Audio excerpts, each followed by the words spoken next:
Saudara-saudari yang terkasih, jumpa lagi dalam Pelita Hati hari ini, Jumat 20 Agustus 2021, hari biasa dalam Pekan Biasa yang ke-20, bertepatan dengan peringatan wajib Santo Bernardus, seorang abbas dan pujangga gereja.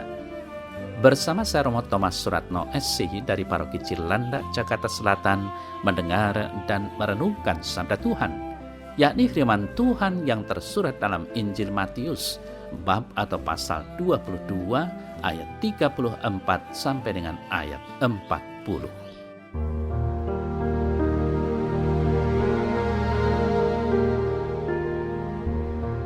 Ketika orang-orang Farisi mendengar bahwa Yesus telah membuat orang-orang Saduki itu bungkam, berkumpullah mereka dan seorang dari mereka, seorang ahli Taurat, bertanya untuk mencobai dia, "Guru, hukum manakah yang terutama dalam hukum Taurat?" Jawab Yesus kepadanya, "Kasihilah Tuhan Allahmu dengan segenap hatimu dan dengan segenap jiwamu dan dengan segenap akal budimu.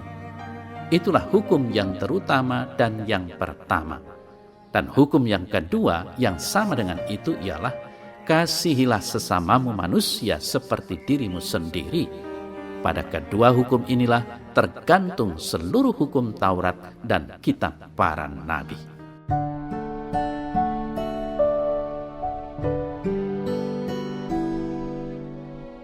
Saudara-saudari yang terkasih, mengasihi adalah perintah yang harus ditaati.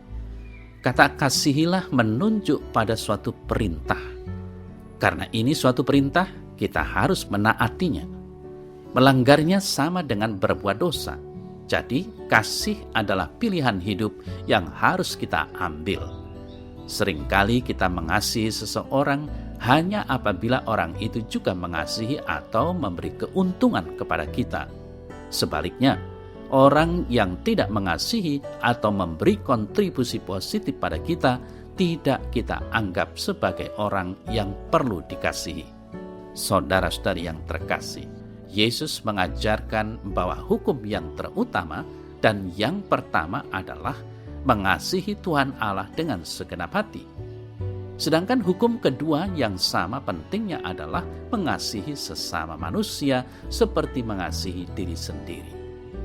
Kasihilah Tuhan Allahmu dengan segenap hatimu dan dengan segenap jiwamu dan dengan segenap akal budimu. Itulah hukum yang terutama dan yang pertama. Dan hukum yang kedua yang sama dengan itu ialah, kasihilah sesamamu manusia seperti dirimu sendiri. Pada kedua hukum inilah tergantung seluruh hukum Taurat dan kitab para nabi. Saudara-saudari yang terkasih, ketika Yesus berbicara tentang kasih, ia sedang berbicara tentang komitmen. Kasih tidak searti dengan perasaan hangat. Oleh karena itu, untuk saling mengasihi, baik kepada sesama maupun musuh, tidak berarti kita harus merasakan kehangatan dari mereka. Kasih adalah komitmen dari pihak kita untuk menganggap serius kebutuhan mereka seperti Allah yang berkomitmen pada dirinya sendiri untuk menanggapi kebutuhan kita dengan mengirimkan putranya ke dunia ini. Saudara-saudari yang terkasih, Allah menciptakan manusia dengan kodrat untuk mengasihi adalah karena tanpa kasih manusia tidak dapat mencapai sorga. Begitu pentingnya kasih sehingga Rasul Yohanes mengatakan, barang siapa tidak mengasihi, ia tetap di dalam maut. 1 Yohanes 3 ayat 14b. Dari ayat ini kita dapat melihat bahwa untuk mendapatkan keselamatan maka tidak ada cara lain kecuali mengasihi. Santo Agustinus menegaskan bahwa sama seperti manusia mempunyai dua kaki untuk berjalan, maka kita harus mengasihi Tuhan dan sesama untuk dapat mencapai sorga. Dengan demikian, saudara-saudari yang terkasih, kita harus senantiasa berjuang untuk melaksanakan perintah Kristus yang utama, yaitu untuk mengasihi Tuhan dengan segenap hati, jiwa, dan akal budi, serta mengasihi sesama seperti diri sendiri. Ini adalah kekudusan yang kepadanya kita semua dipanggil, seturut dengan kehendak Allah. Hanya dengan mengasihi, manusia dapat memperoleh arti hidup, yaitu kebahagiaan di dunia ini dan pada saatnya nanti akan kebahagiaan abadi di sorga. Hendaknya kita bertumbuh dan berkembang dalam kasih, sebab kita semua diciptakan untuk mengasihi. Saudara-saudari yang terkasih, dari itu semua menjadi jelas bagi kita semua bahwa mengasihi dan dikasihi sebenarnya merupakan salah satu kebutuhan dasar manusia atau juga lebih luasnya setiap makhluk hidup.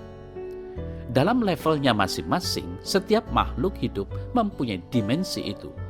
Pada manusia, mengasihi dan dikasihi adalah nilai luhur yang universal, yang didasari dengan kesadaran diri untuk bertindak dan merasakan.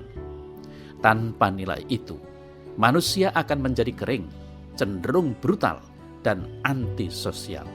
Demikian juga dengan tanaman atau binatang. Jika mereka dirawat dengan penuh kasih, mereka akan tumbuh dan berkembang dengan baik. Nah, Yesus hari ini menegaskan bahwa mengasihi merupakan rangkuman seluruh hukum Taurat dan kitab para nabi. Peraturan harus ini dan itu, tidak boleh ini dan itu, dirangkum secara padat dengan perintah mengasihi. Kasih itulah yang harusnya menjadi kesadaran manusia yang bisa berpikir dan merasakan. Saudara-saudari yang terkasih, ada begitu banyak ungkapan kasih, juga pengertian yang bermacam-macam. Namun yang jelas, perintah kasih ini ditujukan bagi siapa saja, di mana saja, dan kapan saja. Mengasihi berarti menjadikan hidup ini menjadi berharga, memandang orang lain juga sebagai yang berharga, melihat lingkungan sekitar sebagai bagian dari dirinya. Belajar terus-menerus untuk mengasihi merupakan panggilan kita. Membenci tidak perlu belajar, namun mengasihi memerlukan proses yang panjang, berkelanjutan, dan sikap hati yang jelas. Maka perintah mengasihi senantiasa aktual bagi siapa saja dan kapan saja.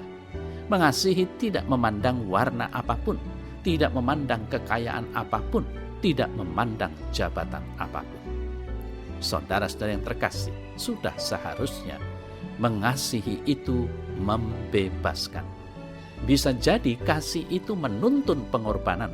Bisa jadi mengasihi itu justru membuat sakit. Namun berkorban karena kasih yang tulus akan mendatangkan keselamatan. Tidak berhenti pada kesakitan.